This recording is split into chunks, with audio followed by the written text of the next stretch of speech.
The grand chamber of the Galactic Council was alive with its usual hum. The soft murmurs of delegates negotiating trade agreements, the whirring anti-gravity chairs, and the occasional rhythmic clicks of ceremonial staffs.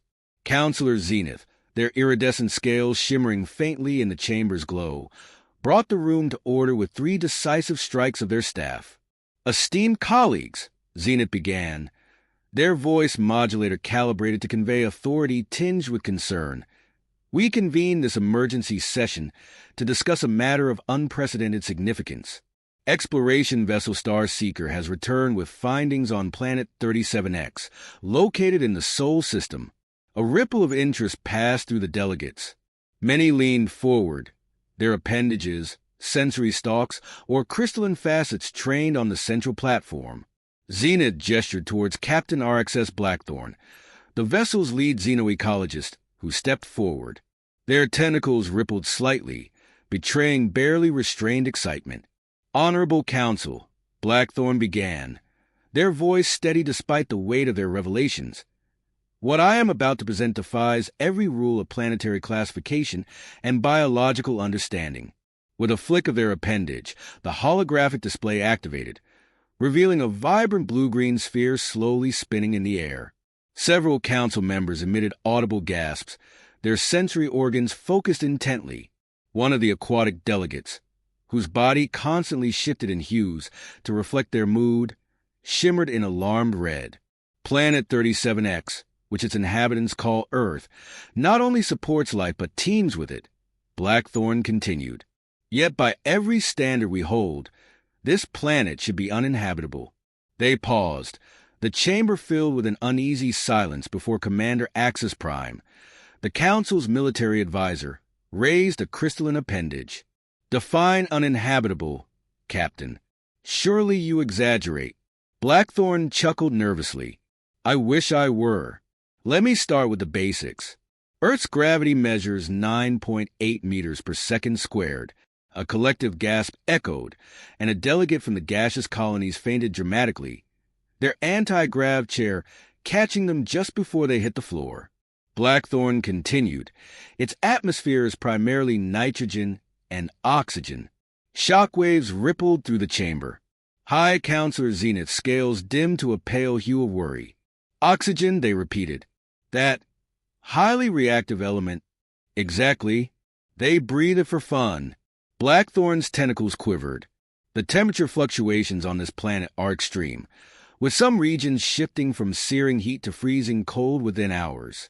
Yet the inhabitants, they call themselves humans, simply adapt. They cover themselves with different materials and carry on. Science Officer Luna Starweaver stepped forward, her crystalline form refracting light in dissonant patterns of distress. "If I may," she interjected, "our scans reveal another startling behavior. Humans expose themselves to harmful solar radiation for aesthetic purposes. They call it tanning." A delegate from the aquatic species emitted a series of bubbling sounds. "Such conditions should prevent the emergence of intelligent life." Blackthorn and Starweaver exchanged glances. "About that," Blackthorn said, activating a new hologram. It displayed humans participating in extreme activities, jumping from flying machines, sliding down frozen mountains, and leaping between precarious heights. Starweaver vibrated with incredulity. "We observe their recreational activities. They call them extreme sports." Zenith raised all 4 of their hands. "Enough," they commanded, silencing the uproar. "Captain Blackthorn, based on your findings, how do you classify this planet?" The chamber fell silent. Blackthorn's tentacles stilled, a gesture of utmost seriousness. "Earth surpasses our classification system, which ends at Class 12. It is, at minimum, a Class 13 death world, possibly a 14 once our analysis is complete." Chaos erupted. Anti-gravity chairs wobbled dangerously as delegates gestured wildly. Cries of impossible and preposterous filled the air. Zenith slammed their staff down, cracking the ceremonial floor. "Silence," they bellowed. "Captain Blackthorn, your recommendations?" Blackthorn hesitated. "While we deliberated, Our sensors detected that humans have achieved rudimentary spaceflight. They've built orbital stations, landed on their moon, and are planning missions to neighboring planets. A deathly silence fell.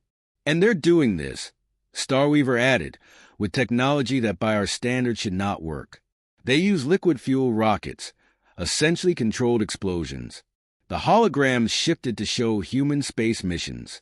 Delegates recoiled as footage displayed humans strapping themselves to massive tubes of combustibles and launching into space with what appeared to be reckless abandon.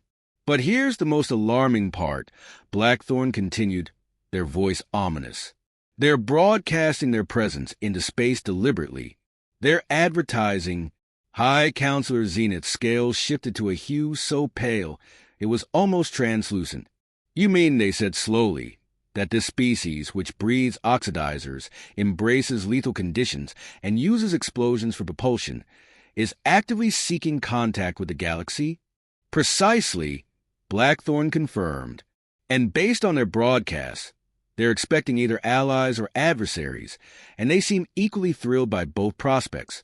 The council dissolved into stunned mutterings as Zenith adjourned the session. This stays classified, they ordered. Prepare a task force. We need a plan before they find us. As the delegates filed out, many whispered prayers to their respective deities. Blackthorn turned to Starweaver. This is only the beginning, they said grimly. If their past is any indication, their future will be even more unpredictable. Starweaver's crystals shimmered faintly. I'm stocking up on nerve suppressants. Something tells me we'll need them. The task force convened days later, deep within the council's most secure chambers. Zenith presided over the gathering, their scales glinting faintly in the dim light. Our objective is clear, to determine how to approach these humans. Captain Blackthorn, you will lead the investigation team. The captain's tentacles twitched nervously. If I may suggest, we need a multi-pronged approach. Close observation of their societal structures, communication methods, and scientific progress is paramount. A delegate from the crystalline species interjected. We cannot ignore their cultural tendencies. If they celebrate risk, we must assume their reactions to us may be equally unpredictable. The discussion continued, delving into potential scenarios. Proposals range from covert observation to direct contact, with heated debates punctuating each suggestion. The room's atmosphere grew tense as the reality of Earth's complexities sank in. Zenith's voice cut through the din enough. We must act cautiously but decisively. Earth will not wait for us to deliberate endlessly. Meanwhile, aboard the observation ship stationed near Earth, Captain Blackthorn and Starweaver monitored human activities.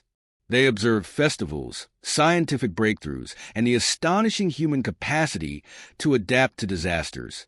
They're relentless, Starweaver remarked, her crystals vibrating in awe. Every setback seems to fuel their innovation. Blackthorn's tentacles coiled thoughtfully, and that's what makes them formidable. They turn adversity into progress. We must tread carefully,